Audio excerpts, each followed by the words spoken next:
Sallallahu alaihi wa alihi wasallam الكرام السادة القرآن والتابعين بالتابعين من الأولياء والعلماء والصالحين خصوصا إلى رحمه والشيخ مدر خديم بالله البنجري والشيخ اليوم الكشف لنا بن الاسم البنجري والشيخ المتين بالعالم البنجري وصلى الله عليه وسلم شيخنا والدينا ومهدنا قرباتنا وجيراننا وأصحابنا وأحبابنا علينا أجمعين وإلى روح الدين إخواننا المسلمين والمسلمات والمؤمنين والمؤمنات أن الله الكريم يتغشى برحمه والمغفرة ويعيد علينا من بركاتهم وأسرارهم ونورهم وعلومهم ونفحاتهم وخصوصيتهم وكرامات في الدين والدنيا والآخرة ويجعلنا من حزب ما يرزقنا محبته ويتوفنا على ملة ما يحشرنا في زمرته من غير سابقة عذاب ولا عتاب على هذه النية وعلى كل ما نوى بالسلف الصالح وإلى حضرة النبي الفاتحة. أعوذ بالله من الشيطان الرجيم. بسم الله الرحمن الرحيم. الحمد لله رب العالمين الرحمن الرحيم مالك يوم الدين إياك نعبد وإياك نستعين اهدنا الصراط المستقيم صراط الذين أنعمت عليهم غير المغضوب عليهم ولا الضالين آمين. أعوذ بالله من الشيطان الرجيم. بسم الله الرحمن الرحيم.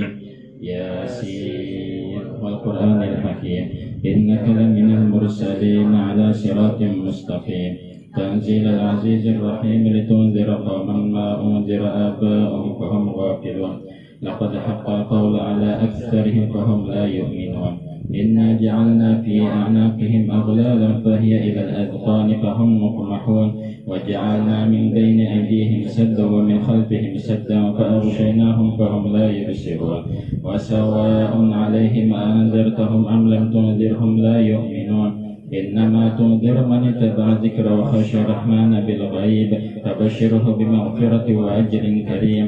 إنا نحن نحيي الموتى ونكتب ما قدموا وآثارهم وكل شيء أحصيناه في إمام مبين. واضرب لهم مثلا أصحاب القرية إذ جاءها المرسلون إذ أرسلنا إليهم اثنين فكذبوهما فعززنا بثالث فقالوا إنا إليكم مرسلون قالوا ما أنتم إلا بشر مثلنا وما أنزل الرحمن من شيء إن أنتم إلا تكذبون قالوا ربنا يعلم إنا إليكم لمرسلون وما علينا إلا البلاغ المبين بكم لئن لم تنتهوا لنرجمنكم وليمسنكم منا عذاب أليم قالوا طائركم معكم أئن ذكرتم بل أنتم قوم مسرفون وجاء من أقصى المدينة رجل يسعى قال يا قوم اتبعوا المرسلين من لا يسألكم أجرا وهم مهتدون وما لي لا أعبد الذي فطرني وإليه ترجعون فأتخذ من دونه آلهة إن يردني الرحمن بضر لا تغني عني شفاعتهم شيئا ولا ينقذون إني إذا لفي ضلال مبين إني آمنت بربكم فاسمعون قيل ادخل الجنة قال يا ليت قومي يعلمون بما غفر لي ربي وجعلني من المكرمين وما أنزلنا على قومه من بعده من جند من السماء وما كنا منزلين إن كانت إلا صيحة واحدة فإذا هم خامدون يا حسرة على العباد ما يأتيهم من رسول إلا كانوا به يستهزئون ألم يروا كم أهلكنا قبلهم من القرون أنهم إليهم لا يرجعون وإن كل لما جميع لدينا محضرون وآية لهم الأرض الميتة أحييناها وأخرجنا منها حبا فمنه يأكلون وجعلنا فيها جنات من نخيل وأعناب وفجرنا فيها من العيون ليأكلوا من ثمره وما عملت أيديهم أفلا يشكرون سبحان الذي خلق الأزواج كلها مما تنبت الأرض ومن أنفسهم ومما لا يعلمون وآية لهم الليل نسلخ منه النهار فإذا هم مظلمون والشمس تجري لمستقر لها ذلك تقدير العزيز العليم والقمر قدرناه منازل حتى عاد كالعرجون القديم الشمس ينبغي لها أن تدرك القمر ولليل سابق النهار وكل في فلك يسبحون وآية لهم أنا حملنا ذريتهم في الفلك المشحون وخلقنا لهم من مثله ما يركبون وإن نشأ نغرقهم فلا صريخ لهم ولا هم ينقذون إلا رحمة منا ومتاعا إلى حين وإذا قيل لهم اتقوا ما بين أيديكم وما خلفكم لعلكم ترحمون وما تأتيهم من آية من آيات ربهم إلا كانوا عنها معرضين وإذا قيل لهم أنفقوا مما رزقكم الله قال الذين كفروا للذين آمنوا أنطعم من لو يشاء الله أطعمه إن أنتم إلا في ضلال مبين ويقولون متى هذا الوعد إن كنتم صادقين ما ينظرون إلا صيحة واحدة تأخذهم وهم يخصمون فلا يستطيعون توصية ولا إلى أهلهم يرجعون ونفخ في الصور فإذا هم من الأجداث إلى ربهم ينسلون قالوا يا ويلنا من بعثنا من مرقدنا هذا ما وعد الرحمن وصدق المرسلون إن كانت إلا صيحة واحدة فإذا هم جميع الذين محضرون فاليوم لا تظلم نفس شيئا ولا تجزون إلا ما كنتم تعملون إن أصحاب الجنة اليوم في شغل فاكهون هم أزواجهم في ظلال على الأرائك متكئون لهم فيها فاكهة ولهم ما يدعون سلام قولا من رب رحيم سلام قولا من رب رحيم سلام قولا من رب رحيم وامتازوا اليوم أيها المجرمون ألم أعهد إليكم يا بني آدم ألا تعبدوا الشيطان إنه لكم عدو مبين وأن اعبدوني هذا صراط مستقيم ولقد أضل منكم جبلا كثيرا أفلم تكونوا تعقلون هذه جهنم التي كنتم توعدون اصلاها اليوم بما كنتم تكفرون اليوم نختم على أفواههم وتكلمنا أيديهم وتشهد أرجلهم بما كانوا يكسبون ولو نشاء لطمسنا على أعينهم فاستبقوا الصراط فأنى يبصرون ولو نشاء لمسخناهم على مكانتهم فما استطاعوا مضيا ولا يرجعون ومن نعمره ننكسه في الخلق أفلا يعقلون وما علمناه الشعر وما ينبغي له إن هو إلا ذكر وقرآن مبين لينذر من كان حيا ويحق القول على الكافرين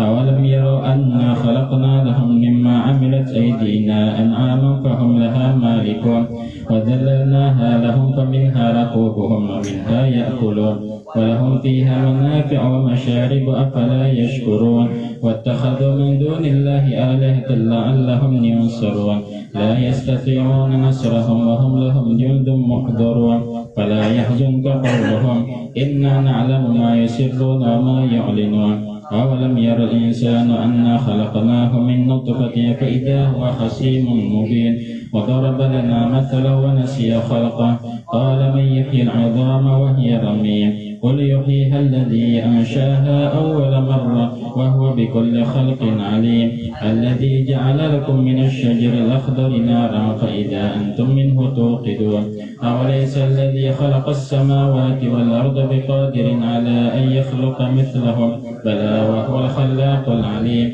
إنما أمره إذا أراد شيئا أن يقول له كن فيكون فسبحان الذي بيده ملكوت كل شيء وإليه ترجعون أستغفر الله العظيم لي ولوالدي ولأصحاب الحقوق الواجبة علي ولجميع المسلمين والمسلمات والمؤمنين والمؤمنات الأحياء منهم والأموات أستغفر الله العظيم لي ولوالدي ولأصحاب الحقوق الواجبة علي ولجميع المسلمين والمسلمات والمؤمنين والمؤمنات الأحياء منهم والأموات أستغفر الله العظيم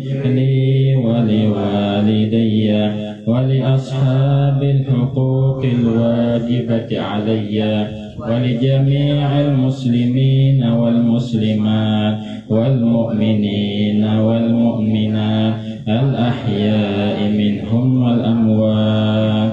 حضرة النبي محمد صلى الله عليه وسلم وعلى عباد الكرام والصحابة والقرابة والتابعين والتابعين من الأول العالم والسلام خصوصا إلى روح المنشد بردابي عبد الله محمد البوصري وأصول إبراهيم وجميع مشايخنا ومعلمنا والدينا وأمهاتنا وقراباتنا وجيراننا وصحابنا وأحبابنا وذوي الحق علينا أجمعين وإلى روح جميع أمواتنا وأموات المسلمين والمسلمات والمؤمنين والمؤمنات أن الله الكريم يتغشم برحمة المغفرة ويقضي حوائجنا ويبلغ جميع أعمالنا ويشفي مرضانا ويرحم موتانا في خلفنا عافية على هذه النية وعلى كل من عمل بالسلف الصالح. وإلى حضرة النبي الفاتحة. أعوذ بالله من الشيطان.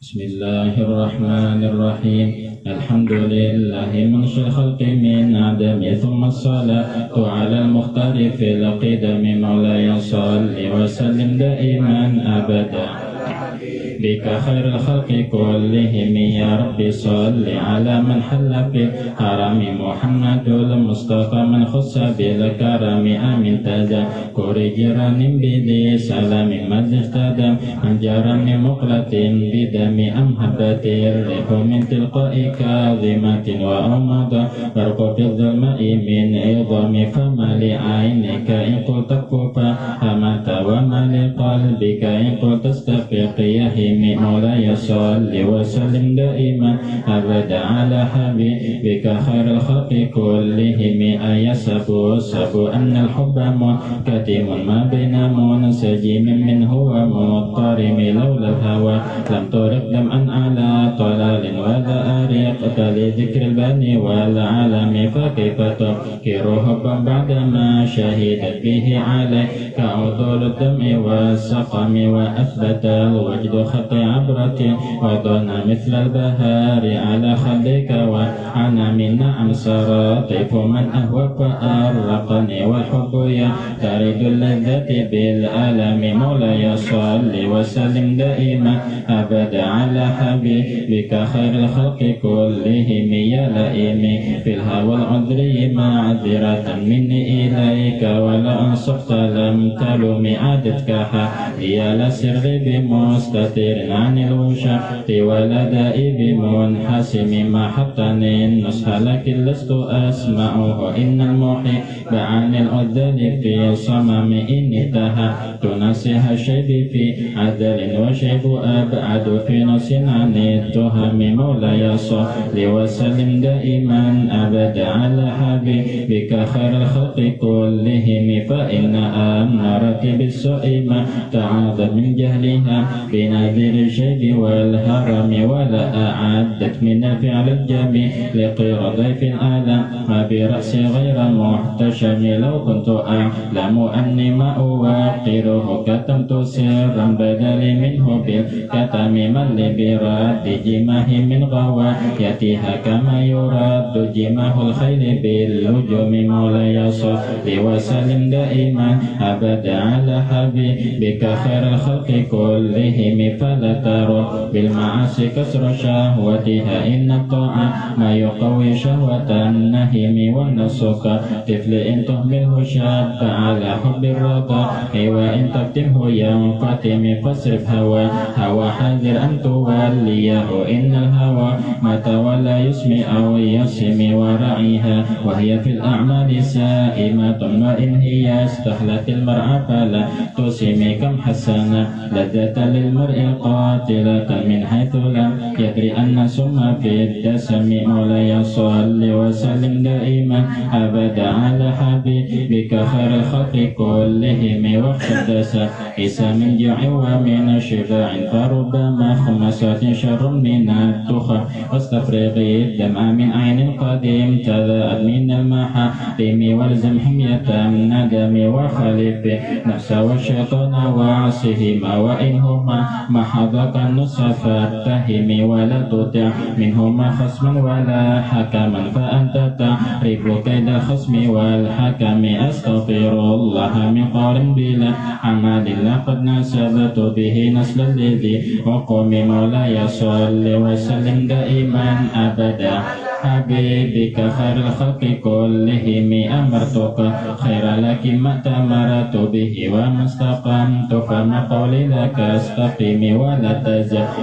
قبل الموت نافلة ولم أوصى لسوى فرد ولا أصم ظلمت سنة من أحيا الظلام إلى أن اشتكى قدمه الضر من ورم وشد من سغب أنشأه وطوى تحت الحجاب فتك الشمطرك الآدم مولاي صل وسلم دائما أبدا على حبيب خلق كلهم وروادته الجبال الشم من ذهب عن نفسه فأراها أيام شمم وأكد زده فيها ضرورته إن الضرورة لا تعدو على العصم وكيف تدعو إلى الدنيا ضرورة من لوله لم تخرج الدنيا من العدم. محمد سيد الكونين والثقلين والفريقين من عرب ومن عجم نبينا أمير النهي فلا أحد نبغ في قليلا منه ولا نعم. مولاي صل وسلم دائما أبدا على حبيبك خير الخلق كلهم هو الحبيب الذي ترجى شفاعته لكل هول من الأهوال مقتحم. دعا إلى الله فالمستمسكون به مستمسكون غير منفصم فوق النبيين في خلق وفي خلق ولم يدنه في علم ولا كرم وكلهم من رسول الله ملتمس ورقا من بارئ أو رشفا من الديم ووقفون لديه عند حدهم من نقطة العلم أو من شكلة الحكم. مولاي صل وسلم دائما أبدا على حبيبك خير الخلق كلهم فهو الذي تم معناه وصورته ثم اصطفاه حبيبا بريء النسم منزه عن شريك في محاسنه فجوهر الحسن فيه غير منقسم. دع من دعا النصر في نبيهم واحكم بما شئت مدحا فيه واحتكم فانسب إلى ذاته ما شئت من شرف وانسب إلى قدره ما شئت من عظم فإن فضل رسول الله ليس له رب عنه نطق بفم. مولاي صل وسلم دائما أبدا على حبيبك خير الخلق كلهم لو نسبت قدره آيته عظما أحيا اسمه حين يدعى درس الرمم لم يمتحن تعي العقول به حرصا علينا فلم نطق ولا نهم أعي الورى فهم معناه فليس يرى للقرب وبعد منه غير منفهم كالشمس تظهر للعينين من بعد صغيرة وتكل الطرف من أمام وكيف يدرك في الدنيا حقيقته قام النية تسلوا عنه بالحلم. مولاي صل وسلم دائما أبدا على حبيبك خير الخلق كلهم فمبلغ العلم فيه أنه بشر وأنه خير خلق الله كلهم وكل إن أتى الرسل الكرام بها فإنما اتصلت من نوره بهم فإنه شمس فضل هم كواكبها يظهرن أنوارها للناس في الظلم. أقم بخالق نبي زنه خلقا تميل بالبشر متسم كالزهر في الترف والبدر في شرف والبحر في كرم والدهر في همم. مولاي صل وسلم دائما أبدا على حبيبك خير الخلق كلهم كأنه وهو فرد في جلالته في عسكر حين تلقاه وفي حشم كأنما لؤلؤ المكنون في صدق من مدينة منطق منه ومبتسم لطيب يعدل تربا دبن أعظمه طوبى لمنتشق منه وملتثم أبنى مولده أنت بعنصره يتيب مبتدأ منه ومختتم مولاي صل وسلم دائما أبدا على حبيبك خير الخلق كلهم يا متفرس فيه الفرس أنهم قد أنذروا بحلول البؤس والنقم وبتاء ونكسر وهو منصجع كشمل أصحاب كسرى غير متئم والنار خامدة الأنفس من أسف عليه والنهر سهل عين من سدم وسأس وتأنغضت بحيرتها وردوا بضرح نظمك أن بالنار ما بالماء من دلال حزن وبالماء ما بالنار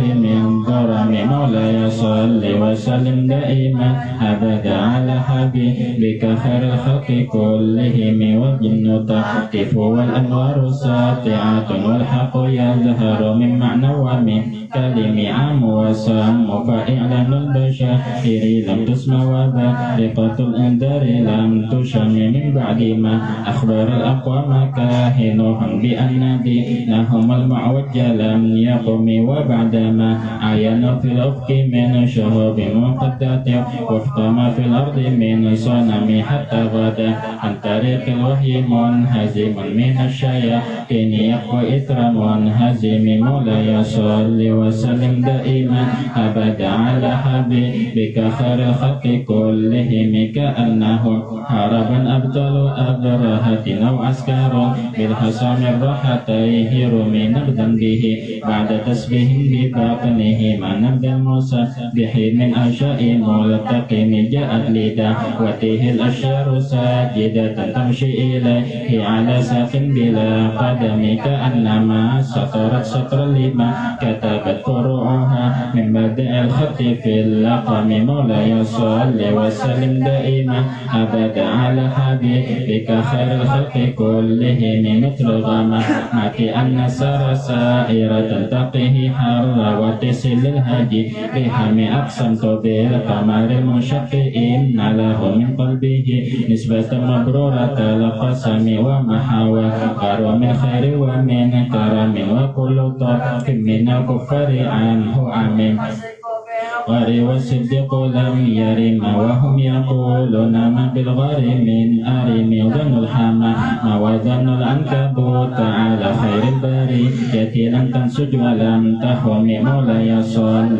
وسلم دائما أبدا على حبيبك خير الخلق كلهم وقاية الله أبرأ مضاعفة من الدروع وأن علم من الأطم ما سماني دار ضيم واستجرت به إلا ونلت جوارا منه لم يضم ولا تمست غنى الدارين من يده إلا استلمت الندى من خير مستلم لا تنكر وهي من رؤياه إن له قلبا إذا نمت العينان لم ينم وذاك حين بلوغ من نبوته فليس ينكر فيه حال محتلم مولاي صل وسلم دائما أبدا على حبيبك خير الخلق كلهم تبارك اللهم وحم بمكتسب ولا نبي على غيب بمتهم كم أبرأ وسيبا باللمس راحته وأطلقت أريبا من ربقة اللمم وأحيت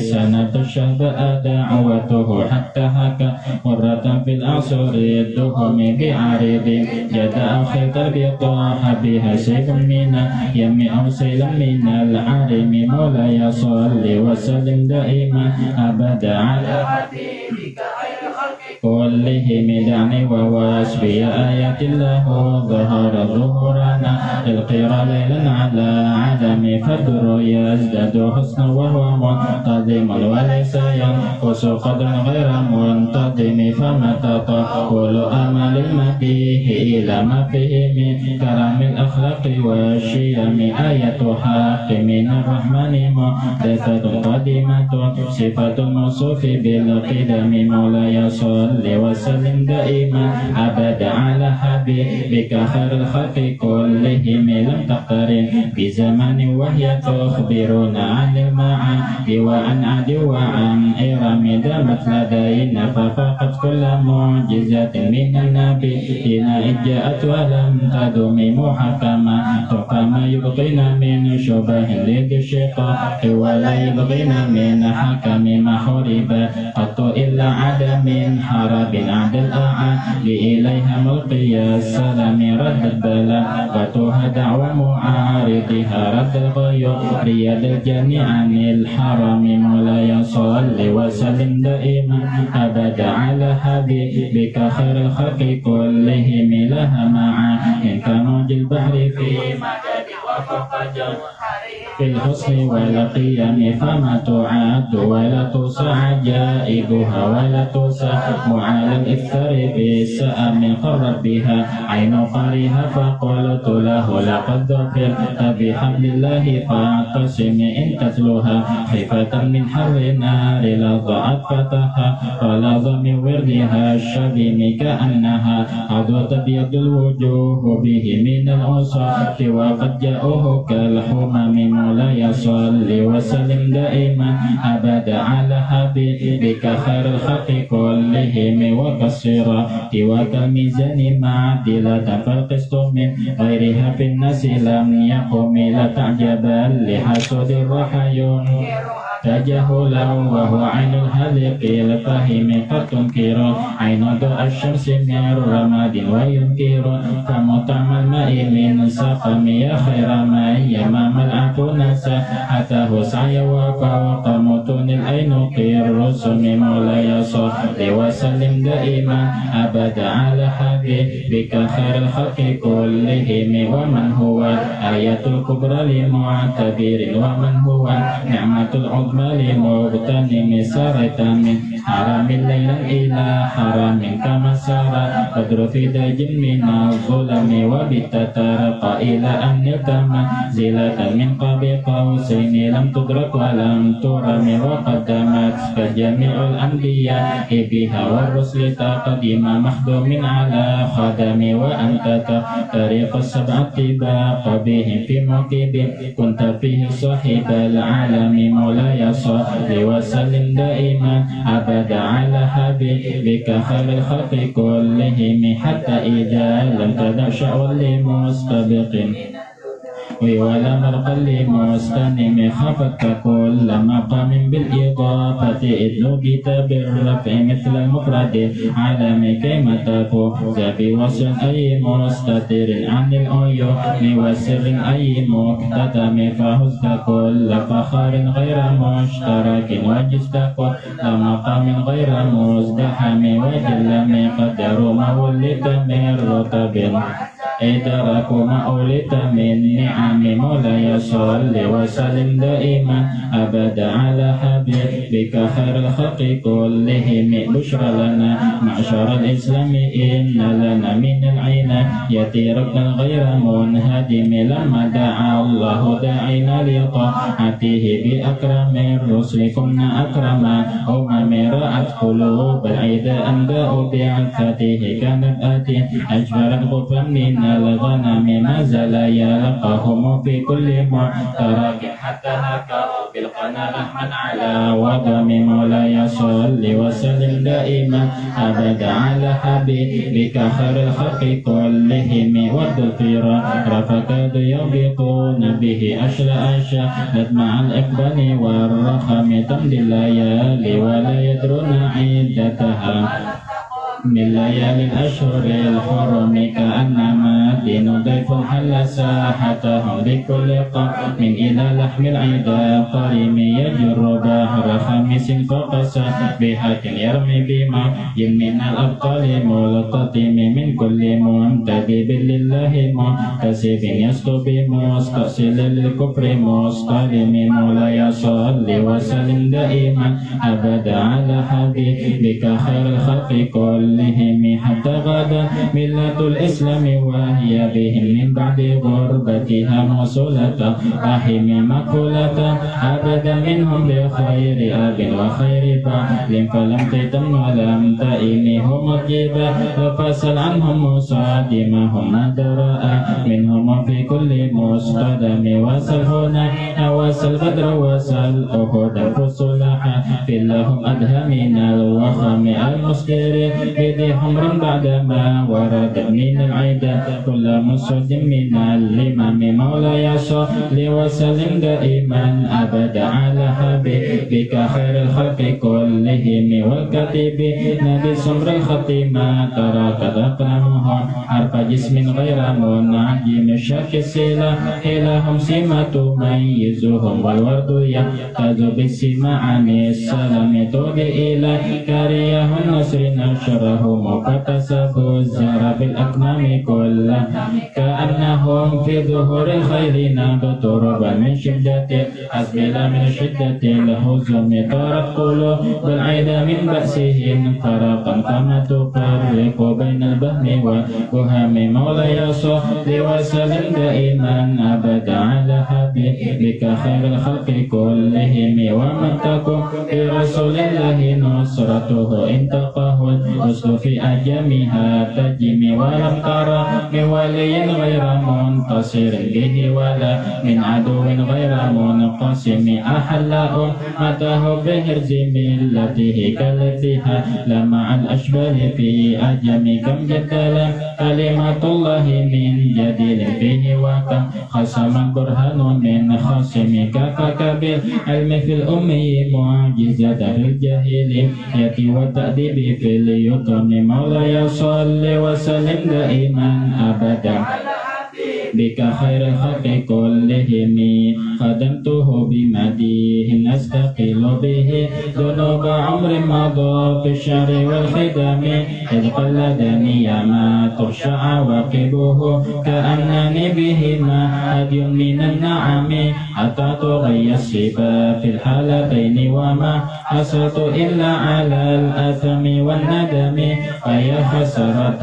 نفس في تجارتها لم تشترك دينا بالدنيا ولم تصم مولاي صل وسلم دائما أبدا على حبيبك خير الخلق كلهم ومن يبع عاجلا منه بعاجله يبله الغبن في باع وفي سلام إن أتي ذنبا فما عهدي بمنتقد من النبي ولا حبل بمنصرم فإن لي ذمة منه بتسمية محمد وهو أوفى الخلق بالذمم إن لم يكن في معاد أخي ذنبي يدي قد لو إلا فقل يا زلة القدم حشاه أن يحرم الرجيم كريمه أو يرجع الجر منه غير محترم مولاي صل وسلم دائما أبدا على حبيبك خير الخلق كلهم ومنذ ألزمت أفكاري مدائحه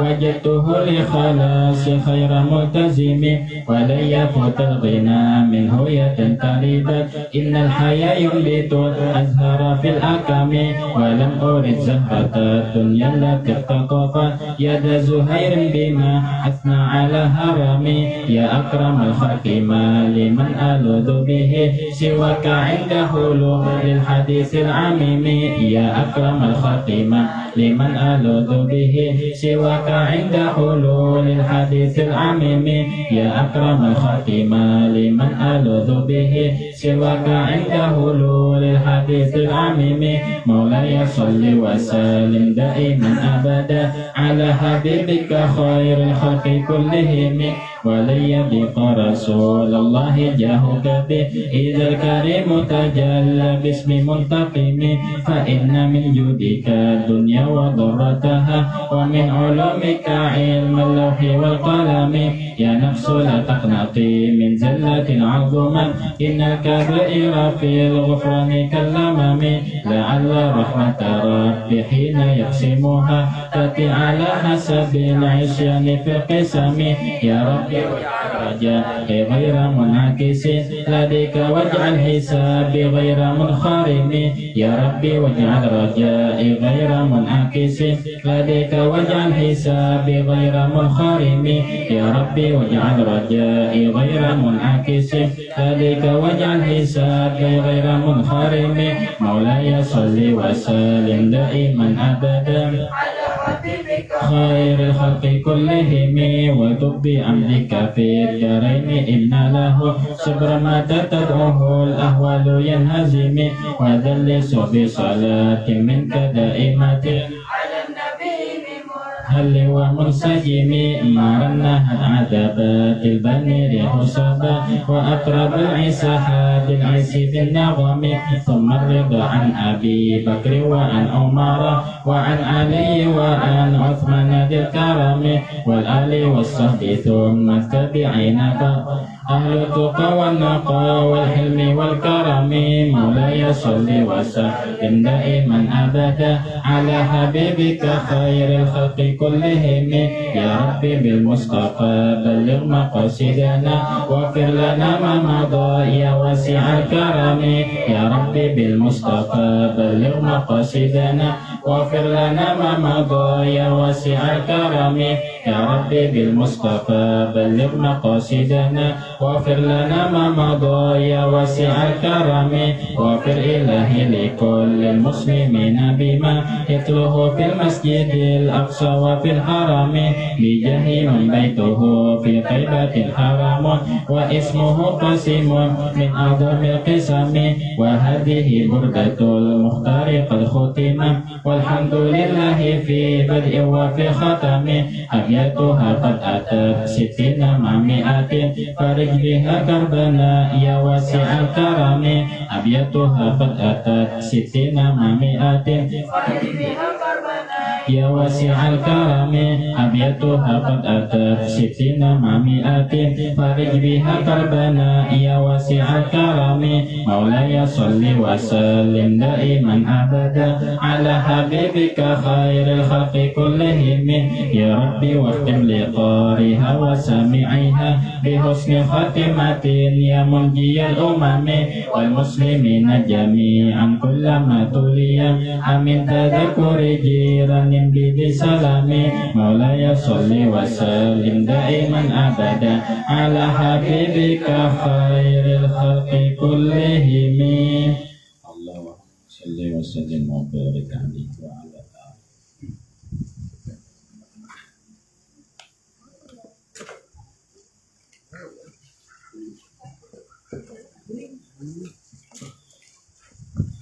Bismillahirrahmanirrahim. Alhamdulillahirabbil wa bihi nasta'in ala umuri dunya waddin. Sallallahu wasallam ala sayyidina Muhammadin wa ala alihi wa sahbihi ajma'in wa la hawla wa la quwwata illa billahil aliyyil azim. Subhanaka la ilma lana illa ma 'allamtana innaka antal alimul hakim wa la hawla wa la quwwata illa billahil aliyyil azim. Kalla azizil alim ala kulli harakatin kutiba wa yaktabu abadal abidin wa dahar dahirin. Radiyallahu anni wa ankum wa an jami'il muslimin. Mas'alatun idza qila laka wa kayfa tu'minu bil yawmil akhir fal jawabu anna Allah ta'ala yumitul khalaiq kullahum illa man kana fil jannati wan nar wa yuhyihim Allah ta'ala wa yahsyuruhum wa yuhasibuhum wa yahkumu bainahum bil adli faman kana minal malaikati wal jinni wal ins fa innahum yatalashawun faman kana fasiqan lam yabqa fin nar ba'da al hisab. Alhamdulillahirabbil alamin. Kita masih dikumpulkan oleh Allah Subhanahu wa taala di dalam majelis yang insyaallah dimuliakan ini. Mudah-mudahan apa yang kita baca di majelis ini diterima oleh Allah Subhanahu wa taala dan menjadi perbendaharaan kita kelak di akhirat. Amin ya rabbal alamin. Kemudian daripada itu menyambung daripada pengajian kita, masalah tentang hari kiamat. Apabila engkau ditanya, wahai seorang muslim, bagaimana beriman kepada hari akhirat itu, maka jawabannya ialah,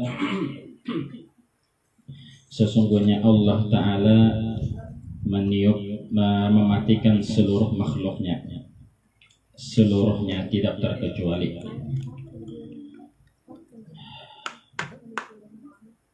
Qala ta'ala kullu nafsin dha'iqatul maut. Allah Ta'ala berfirman, setiap yang bernyawa pasti akan merasakan yang namanya mati. Wal mautu la yakunu illa bil ajal. Dan kematian itu tidak akan terjadi kecuali dengan masa tempo yang telah ditentukan Allah. Itulah tempo yang dinamakan atau yang ditentukan oleh Allah Subhanahu wa Ta'ala. Bagaimanapun caranya dia mati, dibunuh atau jatuh atau sakit atau yang lainnya, itu adalah takdir dan qadanya Allah Subhanahu wa Ta'ala. Akan tetapi yang mencabutnya, yang mencabut manusia atau yang lainnya, makhluk yang lainnya, itu adalah malaikat Azrail. Maka kematian inilah awal fase daripada hari kiamat. Hari kiamat itu banyak fasenya. Fase itu artinya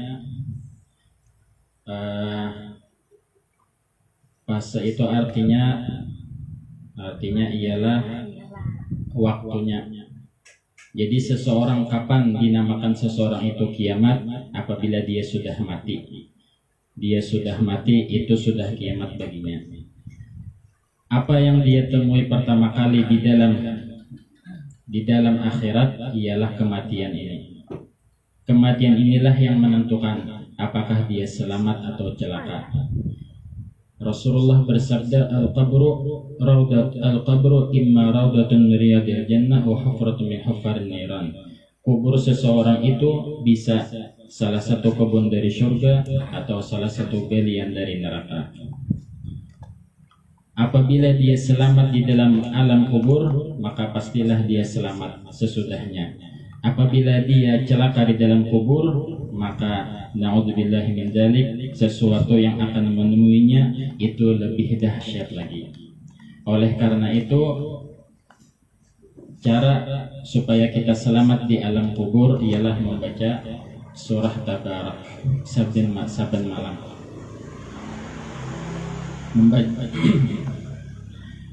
Terserah membacanya imbah maghrib, imbah isya, atau sebelum subuh, terserah. Yang penting membacanya di malam hari.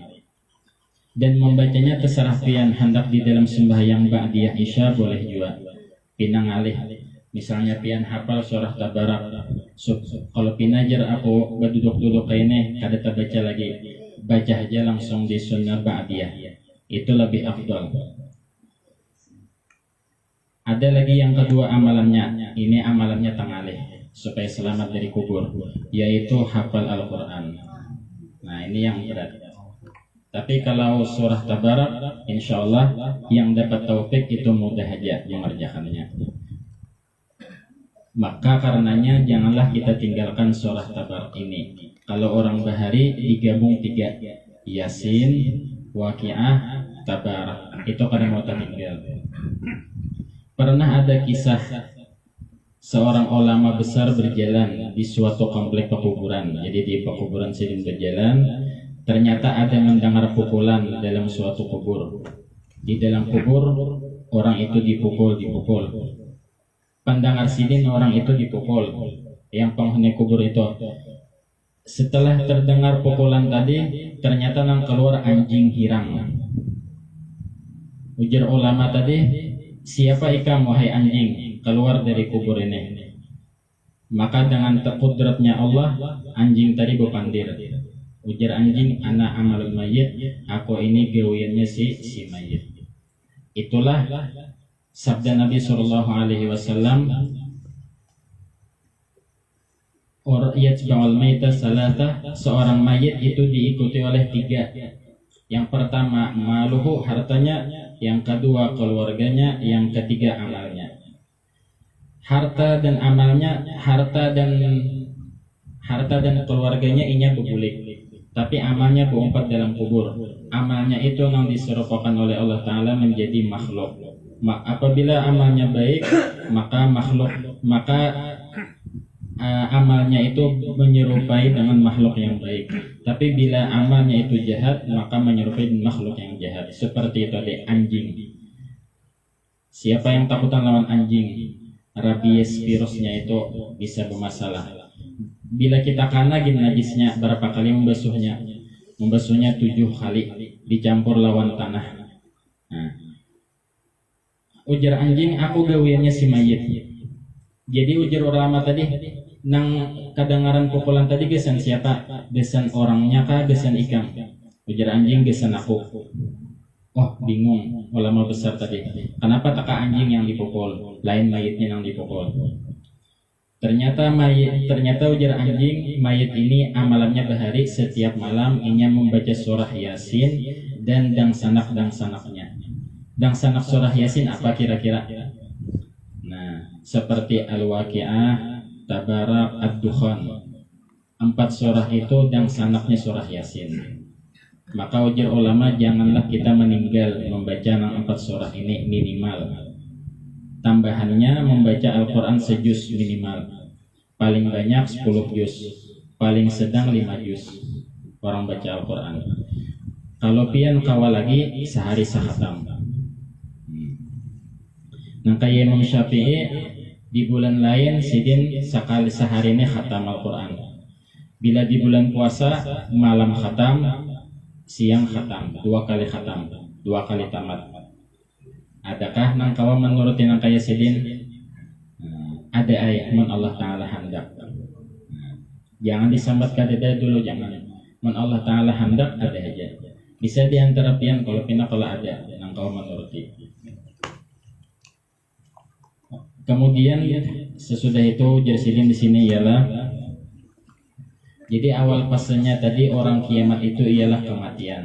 Nah di mati ini nang penentuan apakah ini selamat atau celaka. Datu-datu kita, nini-nini kita, kai-kai kita bahari sudah hawa. Mereka-reka menduga-duga aku ini selamat kada. Dan yang paling berat bagi orang yang mati, yang masuk dalam kubur ialah malam pertama di alam kubur. Misalnya ada hari ini orang meninggal, ada hari ini meninggal dua orang di kampung kita RT 2. Maka malam ini yang paling berat bagi Bon Sidin menghadapinya, karena takajud nih kepatuhan rami pang kita kalau di sini di dunia dapatnya alam kubur menyurongan takajud Sidin. Napa nang menolong di sana amal Sidin lagi nang menolong. Mudah-mudahan kita dapat kawan nanti di alam kubur. Karena pian bila berkubur pulang cari nang di higa kuburnya orang nang baik juga, orang yang selamat. Jangan kita misalnya baik berkubur dihiga orang yang kada baik, imbasnya siksanya tuh takana kita juga. Bukan imbas kita takana siksa, kada kita terganggu. Di sebelah nih apa kuciak seorang kan merasakan kenikmatan dalam kubur misalnya nih, yang sebelah nih kuciaknya tersiksa. Ada kisah bahari juga orang ini kematian anak, dikuburakan anaknya di komplek pekuburan, dikuburakan tuntung anaknya belum balik lagi, pasti masuk surga sudah. Dikuburakan, setelah 4 hari abahnya bermimpi melihat anaknya ini berhuban hibak, bakas ketakutan. Ujarna abah, kenapa nak jadi ikan berhuban hibak nih? Waktu dikubur baik ikan putih menceronong, tapi kenapa ini berhuban kayak orang tua? Maka ikan kada batista, kada tersiksa lagi, kada belum balik lagi. Ujarna anak, sehari yang lalu ada orang yang meninggal karena overdosis minuman keras. Jadi inya kuciak hingga kubur ulun nih.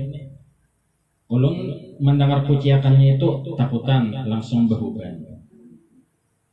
Nah, berarti kita pun harus memilih juga kawan dihiga ini siapa.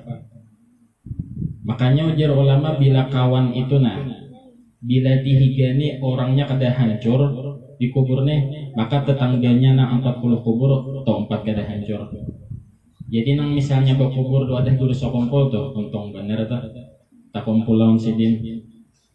Atau nang bakubur misalnya di mana, apalagi kayak Sayyidina Abu Bakar, Sayyidina Umar, bagaimana sidin bakubur di higa Nabi. Wah, untung bener. Nah, ya. Ini tak kisah mati aja pangalahnya, soalnya hari kiamat nih. Tapi mudahannya panjang umur. Kita kadang minta dulu mati, kita minta dulu panjang umur. Tapi niatannya panjang umur ialah beribadah, menuntut ilmu dan mendidik anak, ya. Orang bahari, orang tarim, akhir maut, ini 3 tujuannya hidup: beribadah, menuntut ilmu, mendidik anak. Karena sini ada bisi anak.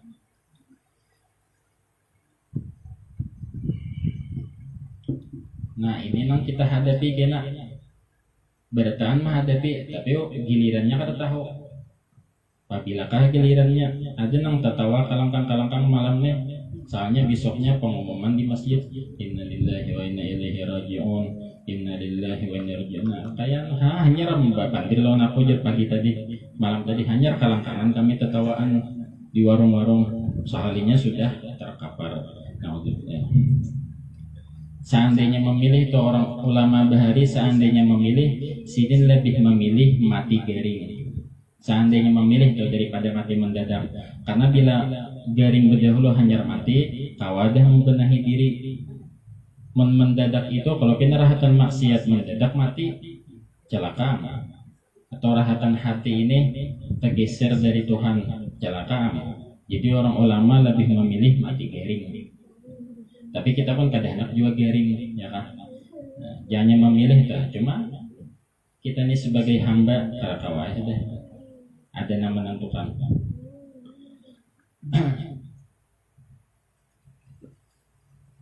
Itulah alam kubur. Ujar Sayyidina Utsman, bila dikisahkan hari kiamat, aku kada menangis. Dikisahkan api neraka, aku kada menangis. Dikisahkan tentang pekuburan, di situ aku meraung menangis. Ujar Sayyidina Utsman bin Affan radhiyallahu anhu warda.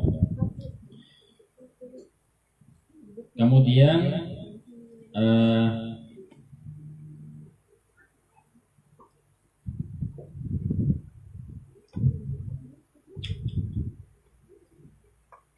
wa yuhyihimullahu ta'ala ba'da fana'ihim bi'adati arwahihim ila ajsadihim. Qala ta'ala kadzalika yuhyillahu al-mauta wa yakunu al-ahya bi nafkhatil ba'd ba'da imatatihim bi nafkhatis sa'iq wa baina nafkhataini 40 sana. Qala ta'ala wa nufikha fis suri fa sa'iqa ma fis samawati wa ma fil ardi illa man syaa Allah thumma nufikha fi ukhra fa idahum qiyamun yanzurun. Maka hari kiamat itu nanti terjadinya itu ialah dengan tiupan sangkakala oleh malaikat Israfil. Untuk kiamat sughra masing-masing itu kita merasakannya, yaitu kematian. Nanti kiamat kubra, kiamat yang paling besar, nah itulah nanti yang dimaksud sidin itu ini tadi. Jadi apabila ditiup oleh malaikat Israfil sangkakalanya, maka terjadilah hari kiamat. Jadi Allah Ta'ala menggambarkan hari kiamat itu kayak apa terjadinya. Langit runtuh, bumi tergulung, laut kering, gunung hancur. Nang kayak aneh-aneh. Aneh-aneh bahasa kita apa ya?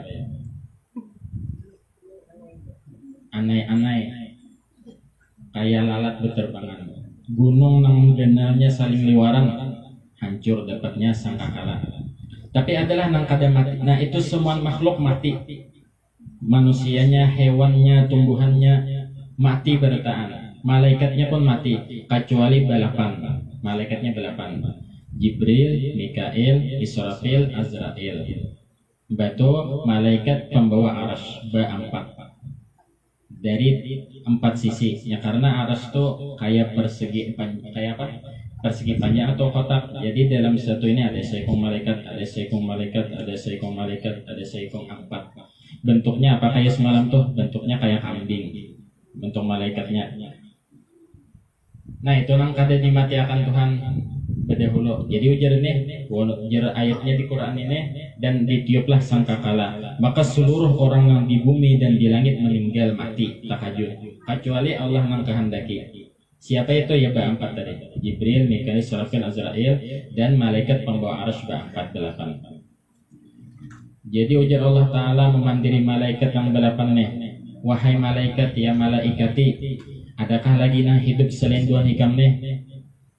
Ujar iblis, ujar Israel, ada lagi seikong. Siapa? Iblis. Jadi ujar Allah Ta'ala, Israel cabut nyawanya iblis. Nah, jadi menurut riwayat itu, imbah iblis mendengar Israel hendak mencabut nyawanya, iblis ke timur. Sekali langkah sampai ke timur iblisnya. Israel harap lagi sampai juga bertamalan Israel, takutan iblis ke barat pulangnya. Bertamalan Israel ya juga jadi iblis aku kada kawal lagi sudah menghindar dari ikam. Jadi dia Israel serahkan rohmu, ayo saat ini kau harus mati. Ikam tuhuk sudah bahari bertahunan beratus-ratus ribu tahun menggoda manusia, dapat ikam sudah kawan di neraka. Sekarang ikam pulang aku rasakan kayak apa rasanya sakitnya mati. Maka Israel menarik roh iblis itu bakal karasan benar. Ibaratnya kayak apa ya? Ibaratnya kayak binatang, kulitnya itu di kulit hidup-hidup 100 kali lipat dari itu. Iblisnya kesakitan, tak kuciak. Seandainya kuciakannya itu terdengar oleh manusia mati. Nah, itu kisahnya. Sudah mati iblis sudah. Nang orang nang kada pernah orang bergulingan iblis mengantuk aja kada pernah garing nama dia sakit. Tapi nya tak kantut suah iblis. Tak kantut waktu apa? Tak kamih waktu apa? Waktu adanya. Tak kamihnya. Apabila orang adzan apa Nabi syaitan itu apa? Tak kamih apa? Tak kantut, maka kantutnya itu nang kada nang dari bongo kantutnya. Coba. Nah, nya itu tak kantut. Kayaknya imbah adzan berbalik pulangnya mencari yang sembahyang tadi. Makanya itu menggoda terusnya. Nya kada mau kalah. Nya iblis bakas orang alim. Berapanya bicara 100.000 lebihnya bicara Anda menggoda manusia ini. Tapi pada akhirnya ya dimatikan juga. Dan ini berjanji ini minta juga lawan Tuhan. Hidup akan aku selama-lamanya lagi hendak hidup. Jertuan kan kawa, ikan pasti mati. Kena mati ikan bila hari kiamat. Kena itu mati ikan. Ini minta padahal hidup selama-lamanya. Jertuan kan kawa. Sudah janjiku, sudah mengaran makhluk ini harus mati. Aku aja nang kekal. Kisahnya seolah ramai sana. Jadi tidak tuntung. Jadi ujar Allah Ta'ala, sudahkah Israel dicabut nyawa iblis? Sudah ya. Jadi ujar Allah Ta'ala, ikam pulang cabut nyawa malaikat pembawa arsy, dicabutnya. Batu ujar malaikat Israel, Allah Ta'ala, sudahkah dicabut? Sudah. Jadi ujar Allah Ta'ala, cabut pulang Jibril. Jibril meninggal Jibril. Ujar Israel, cabut pulang Mikail, meninggal Mikail. Cabut pulang Israfil, cabut Israfil. Nah, sekarang tinggal siapa lagi wahai Israel? Tinggal ulun lawan pian lagi. Nah, ujar Allah Ta'ala, karena aku sudah mengizinkan ikam mencabut rohnya makhlukku, sekarang ikam cabut roh ikam seorang. Jadi riwayatnya Israel itu, ini kisah kiamat ini.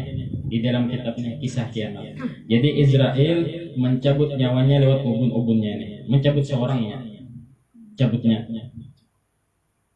Apa komentarnya? Komentarnya, ini pun kesakitan, baku ciak juga berteriak. Ujar Israel apa? Seandainya aku tahu sakitnya mencabut roh itu nangka ini, kada akan aku mencabut roh orang, hanya kada merasakan sakit bang. Dia harus tahu. Bahkan ngelak ada orang garing misalnya sakitan, ada orang misalnya biasa-biasa aja, kadang merasakan sakitnya kasihan. Jam bila orang tuh garing garingnya itu sama lawan garing kita bahari misalnya, kita pernah merasakan, kita pun merasakan juga sakitnya. Kayak Israel tadi, padahal ya semua makhluk ini yang mencabut ruhnya, ada nak kesakitan malah jadinya. Jadi Israelnya seandainya aku tahu sakitnya mencabut ruhnya nang kayak ini, mungkin aku kada tercabut, mungkin kada tercabut ya. Cuma nangaran perintah Allah Taala kada kalah. Itulah. Jadi jangan coba-coba sombong dulu. Bah, biasa kita itu hajar. Jangan dahulu. Jangan dahulu. Rasakan dahulu.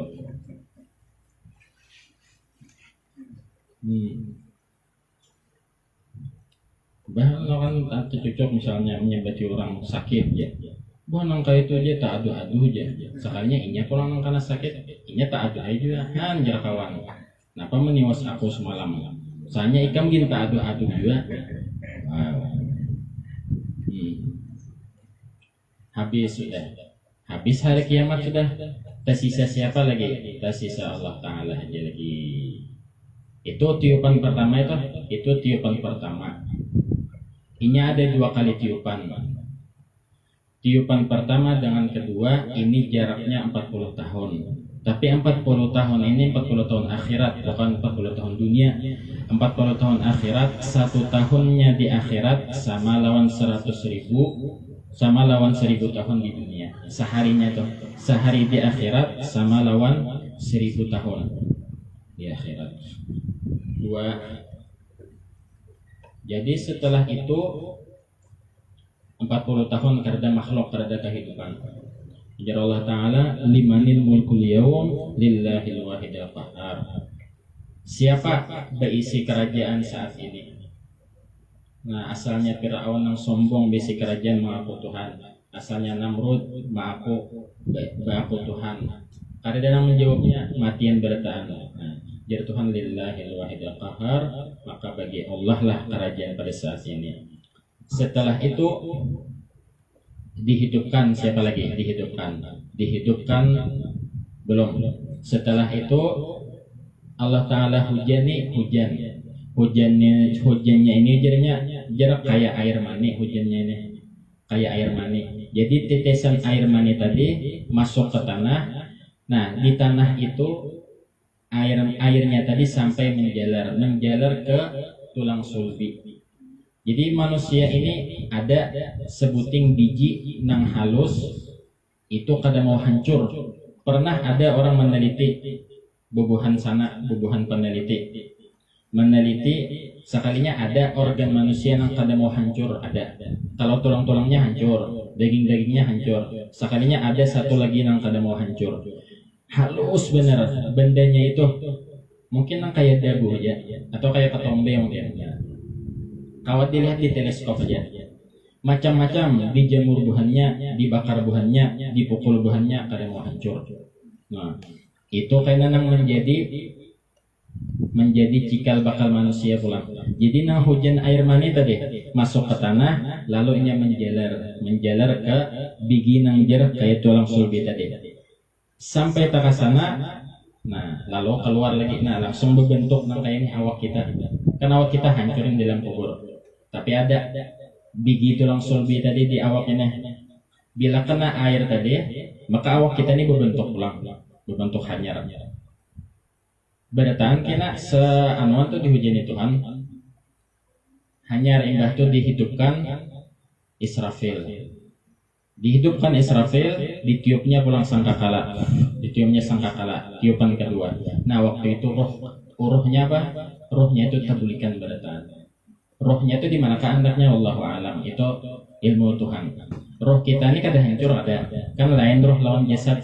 Jasad kita ini jadi kawah hidup karena ada rohnya ini. Jadi rohnya tadi mah langsung tak bebulikan ke awaknya. Kada mau tapahoro kayak roh ulun nih. Tapahoro misalnya lawan roh orang lain kada mau, ini bebulik otomatisnya ada kontak. Jadi roh ulun walaupun misalnya ulun ini di manakah, roh itu langsung mano itu orangnya. Nah, yang keluaran. Nah, kami masalah kiamat ya, menjadi pelajaran.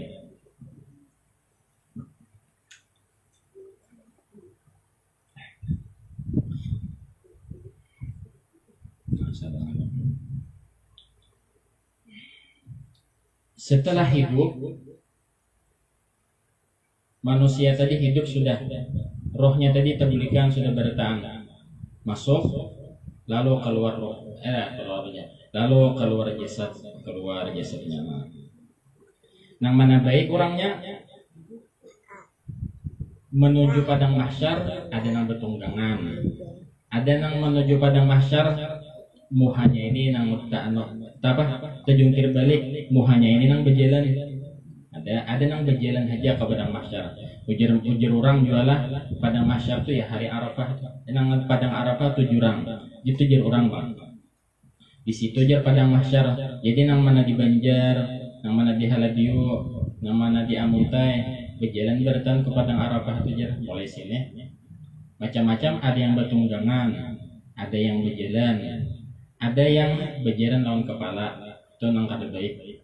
Ada yang berjalannya terantai, ada yang berjalan perutnya gambung. Perutnya tuh gambung, isinya apa? Isinya ular, kalajengking, macam-macam. Ada yang bertunggangan, ada yang kada tahu, ada yang kada tahu pada masyarakat, ada yang imbah bangun, langsung ada kendaraan, ijur malaikat naik ke kendaraan, terbang kendaraan tadi, soalnya sampai ke surga. Kada tahu padang mahsyar, kada tahu titian siratul mustaqim, kada tahu. Nah itu nang orang jar mati tanpa hisab, kada tahu, kada neraka mana kada tahu. Itu siapa ketuanya? Ketua orang yang mati bi ghairi hisab itu Sayyidina Abu Bakar. Jadi Sayyidina Abu Bakar termasuk orang yang mati meninggal bi ghairi hisab, artinya masuk surga tanpa ada pemeriksaan, langsung mengelunyur. Di belakang sidin ada berapa? Ada 70.000 orang. 70.000 orang. Setiap satu orang dari 70.000 boleh membawa 70.000 lagi. Kali akan aja pian berapa itu? Sayyidina Abu Bakar kepalanya. Jadi Sayyidina Abu Bakar Sayyidina Abu Bakar ketuanya, 70.000 di belakang sidin. Seikong nang dari 70.000 membawa 70.000. Berapa kali lipat jadinya. Cuma ngaran manusia banyak, dari Nabi Adam sampai manusia terakhir berapa? Nah, apakah kita terbuat? Nah, itu nang kita gair. Maka ini masa depan yang pasti terjadi. Kita memikirkan masa depan, misalnya masa depannya pacangan kena anak, ya, pacangan tuh bini, pacangan besi cucu ya lah. Padahal belum lagi usia meninggal besok. Ada tahu beda dengan masa depan yang ini. Masa depan ini pasti terjadi, siapapun mengalami. Ini yang perlu kita pikirkan. Ini hari kiamat. Nah, ini sambungannya pulang insya Allah kayaknya. Nah, imbah tuh pulang, imbah di padang mahsyar tadi. Nah, apa pulang di situ nang dikerjakan. Nah, kayaknya kita sambung pulang. Insya Allah Taala di pertemuan yang akan datang. Nah, mudah-mudahan kita semua diselamatkan di hari kiamat nanti. Mudah-mudahan mati husnul khatimah, sesudah panjang umur. Mudah-mudahan sehat walafiat, diluaskan rezeki yang halal, dikabulkan segala hajat, hajat kita, hajat keluarga kita, hajat jiran-jiran kita, dan hajat orang yang kita cintai. Setelah itu marilah kita bertahlil seperti biasa, mengenang datu-datu kita yang telah meninggal dunia, dan memohon mudah-mudahan Allah Subhanahu wa taala merahmati dan mengampuni mereka. Amin ya rabbal alamin. Alladzina amanu wa tatma'innu qulubuhum bi dzikrillah, ala bi dzikrillah tatma'innul qulub. Abdul dzikri fa'lam annahu la ilaha illallah, la ilaha illallah, la ilaha illallah, la ilaha illallah, illallah, la ilaha illallah, la ilaha illallah, la ilaha illallah, la ilaha illallah, la ilaha illallah, la ilaha illallah, la ilaha illallah, la ilaha illallah, la ilaha illallah, la ilaha illallah, la illallah, la ilaha illallah, la ilaha illallah, la ilaha illallah, sayyidina Muhammadur Rasulullah, sayyidina Muhammadur Rasulullah. Allahumma salli ala sayyidina Muhammad, Allahumma salli alaihi wa sallim. اللهم صل على سيدنا محمد يا رب صل عليه وسلم.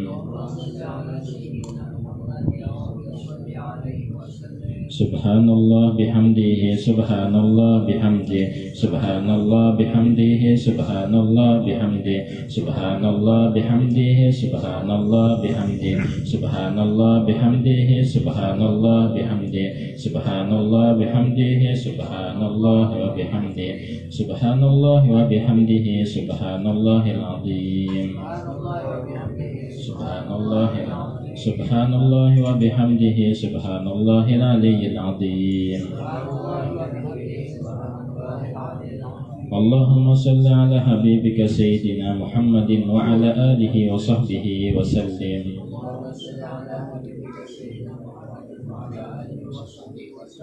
اللهم صل على حبيبك سيدنا محمد وعلى آله وصحبه وبارك وسلم أجمعين.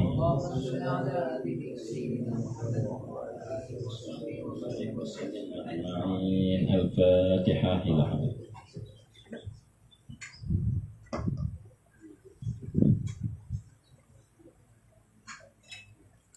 بسم الله الرحمن الرحيم. الحمد لله رب العالمين. اللهم صل وسلم على سيدنا محمد وعلى آله وصحبه أجمعين. اللهم اجعل وصل وهديك وليتقبل الثام القرآن العظيم وما هلنا من قول لا إله إلا الله واستبدل من قول سبحان الله بحمده. أما صلينا على النبي صلى الله عليه وسلم هدية واصلة ورحمة نازلة وبركة شاملة وصدقة متقبلة. نقدم ذلك إلى حضرة سيدنا رسول الله صلى الله عليه وسلم وسلم المرسلين ولكل من الصحابة القرابة والتابعين وتابعين من الأولياء العلماء والصالحين ثم إلى أرواح الأربعة الأئمة المجتهدين المقرئين في الدين والعلماء العاملين والفقهاء المحدثين والقربس النساء الشبة المحققين وتابع لسان إلى يوم الدين. اللهم ربنا اغفر لنا. وثم إلى أرواح مشايخنا معلمنا والدينا وأمتنا وقربتنا وجيراننا وأحبابنا وذوي الحقوق علينا أجمعين. وإلى أرواح جميع أمواتنا وأموات المسلمين والمسلمات والمؤمنين والمؤمنات. ربنا اغفر لنا ولإخواننا الذين سبقونا بالإيمان ولا تجعل في قلوبنا غلا للذين آمنوا ربنا إنك رؤوف رحيم. ربنا آتنا في الدنيا حسنة وفي الآخرة حسنة وقنا عذاب النار. واكتب اللهم السلامة والصحة لنا ولعبدك الحجاج والحجة والزر المسافرين في البر والبحر المسلمين. وقنا شر الظالمين وانصرنا على القوم الكافرين. يا مجيب السن اختمنا منك بخير يا أرحم الراحمين. صلى الله على سيدنا محمد وعلى آله وصحبه وسلم والحمد لله رب العالمين. تقبل الله منكم.